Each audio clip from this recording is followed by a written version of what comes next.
մի օրվա մեջ կորցրի համ իրանց, համ տունս, համ հայրենիքս, համ հողս։ 2023 թվականի սեպտեմբերի 19-ի ադրբեջանական հարձակման հետևանքով մի քանի ժամ տարբերությամբ երկու որդիներին կորցրած Ալա Ստեփանյանն այսօր դատարանում է։ Պատմում է, 2 տարի առաջ $12,000 գումար է տվել Արման Նահապետյանին, որպեսզի եռաբլուրում տղաների գերեզմանները սարքի։ Ըստ Աբրահամյանի, Նահապետյանը խաբել է իրեն, ծանոթացել էին համագյուղացու միջոցով։ Ծանոթացրեց, այդ պահը բաց չթողեց, հասկացա, որ ես վատ հոգեվիճակի մեջ եմ, այդ պահը ինքը լավ օգտագործեց ու այդ պահին ինչքան կարեցավ ինձանից գումարներ տարավ։ Պայմանավորվածությունն այնպես էր, որ պետք է 24 թվականի արդեն սեպտեմբերի 19-ին տղաների քարերը պատրաստ լինի։ Ստեփանյանի խոսքով Նահապետյանն իրեն լուսանկարներ է ուղարկել, որոնցում իբր պատկերված է եղել աշխատանքների ընթացքը, բայց հետագայում պարզել է, որ խաբել է։ $12,000-ից բացի որդեկորուս մայրը այլ ծախսեր է կատարել։ Ինքը ստեղ աշխատանք կատարել է 2 հատ նկարը,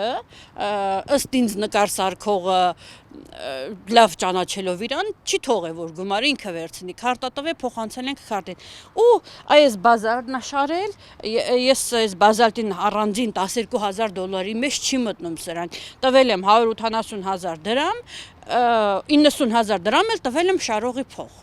որ դրանք չի մտնում $12,000 մեջ։ Ասում է, որդիների մահվան 1 տարին լրանալուց 3 ամիս առաջ է հասկացել, որ Նահապետյանը յուրացրել է $12,000։ Նահապետյանը նախ խոստացել է գումարը վերադարձնել մինչև 2024 թվականի օգոստոսի 31-ը։ Եկավ օգոստոսի 30-ը չէր տվել ընդհանրապես։ Ես զանգեցի այն տղային, ասի բա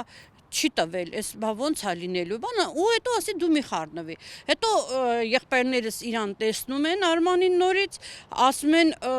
ժամ ասա, օր ասա, որ այդ գումարը տաս, ասում է սեպտեմբերի 20-ին։ Ով վсё 20-ից հետո իրան մի շաբաթ բան են գալիս, չեն գտնում,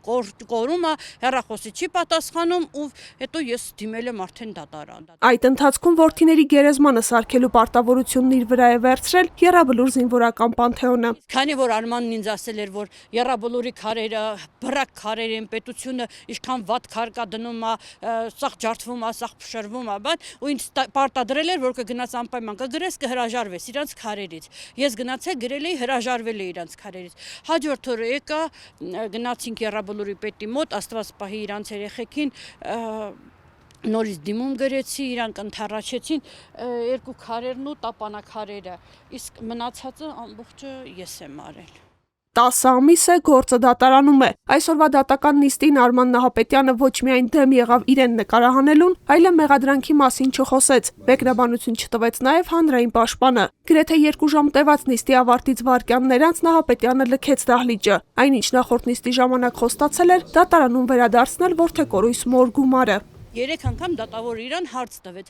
«Բերելու ես ամսի 3-ին գումարը տաս»։ Ասեց այո։ Գումարն Ալան այդպես էլ չստացավ։ Այսօրվա նիստի ընթացքում հարցաքննվեցին 3 վկաներ։ Դատակոչված մյուս 2-ը տարբեր պատճառաբանություններով դատարան չէին ներկայացել։ Նիստը կրկին հետաձգվեց, իսկ 2 երեխաներին կորցրած մոր քայլերը կրկին տարան նրան Եռաբլուր։